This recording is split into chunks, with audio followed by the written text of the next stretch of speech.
Good morning everybody. Now we are going to study the topic the making of Germany and Italy. Till now we have seen that the liberal nationalists wanted democracy in many of the states. They wanted to convert European states into nation states, and for that they continued revolution. But after 1848 there was a change observed in Europe, and that was now the task of uniting the nations was now taken by the conservatives. The conservatives felt that it is a good method to increase their state power and political domination.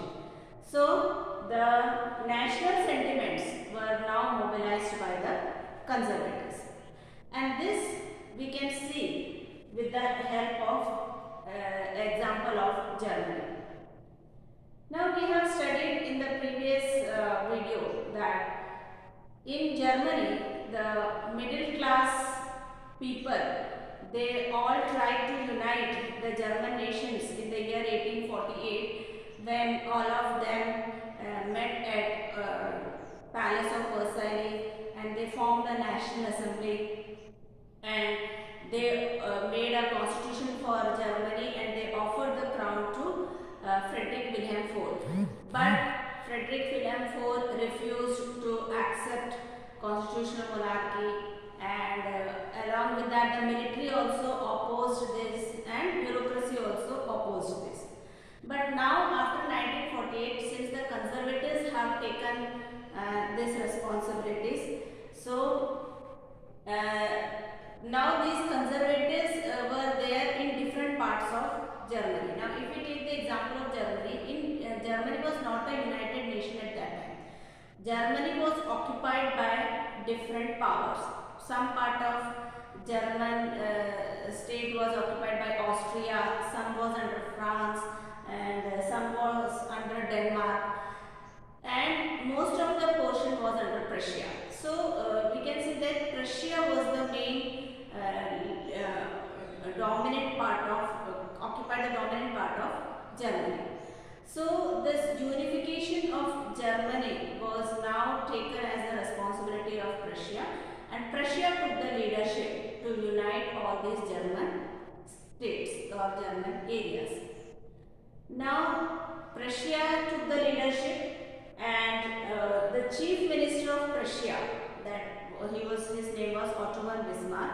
So Otto von Bismarck was the main architect of this German unification, and with the help of Prussian army and bureaucracy and the landowners who were called as Junkers in Prussia, along with the help of all these people, Otto von Bismarck tried to unite the German states. So he had to fight 3 wars, and these 3 wars continued for 7 years. So one war was against Austria, one was against Denmark, and one was against France. So it took 7 years to complete these wars, but at the end of the war, Prussia was victorious, and it could throw away all the other powers from Germany, and whole of Germany became united. So it became a united nation. Now somebody has to become the ruler of this united nation. So the Prussian king William I was offered the throne. So that was in January 1871 that the Prussian king William I became the ruler of the united Germany.